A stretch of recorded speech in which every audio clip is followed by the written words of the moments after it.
Welcome back. And with me is the CEO of BDAM, British Digital Asset Management, Jaian Cuttari. So great to have you here. So Fantastic to be here. Just give me an overview. What is BDAM? BDAM is a comprehensive financial ecosystem which integrates banking, trading, and also, of course, spending of cryptocurrencies. And what we're trying to do is bridge the gap between the crypto world and the real world, because everybody uses fiat. Yeah. And so we want to kind of change that slowly, but surely we're going to change that. Okay, how are you doing that? So we have first started out with development of several products. One is BDAM Pay, which will essentially work to integrate crypto and fiat as a payment option for everyday things. And we also had partnerships with pretty big guys like Go out of the UK, which gives us access to around 900,000 merchants, like stores, hotels, things people are familiar with. So yeah. Okay, and then, I mean, how do you find the adoption going?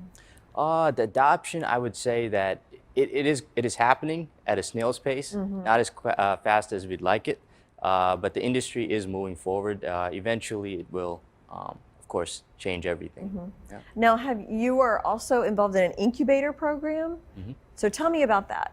Okay, so the incubator was called ETC out of Baltimore, Maryland, and they're one of the top 10 in the world, and we kind of got in recently, and we're excited about it because they're going to help us with the whole, I guess, expanding our network and also technology-wise helping us build up our tech. And you've also got an award from Forbes as well.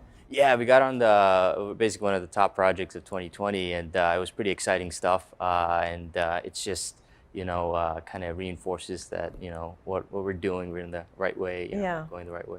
So headed in the right direction, but you mentioned it's slow. I mean, what do you think needs to happen before people are more comfortable using cryptocurrency? So I think the biggest thing which needs to happen is legitimacy.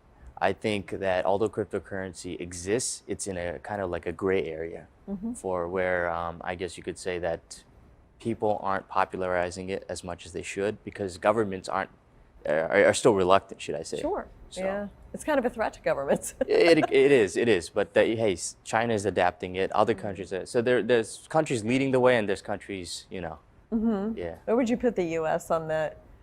The U.S., list? I would put the U.S. at, technically, I would actually, contrary to what people would say, I would put the U.S. on top, like in terms of being on top of things, because other countries are just opening the floodgates, right? Because it is a fintech science experiment, right? So U.S. is being very conservative, and they're playing it right. In my opinion, they're playing it safe, but they're doing it so that, of course, their best interest is in the interest of the people, so they don't want people to lose money or anything like that. So. Okay, and how can somebody find out more? So you'd visit bdamcoin.com and you would learn more, or you would visit bdampay.com. Okay. And that kind of would tell you everything you need to know about what we're doing. Awesome. Thank you so much, Jaian, for coming, and congratulations on your progress so far in your awards. Thank you. And thank you as well for joining us. We'll be right back.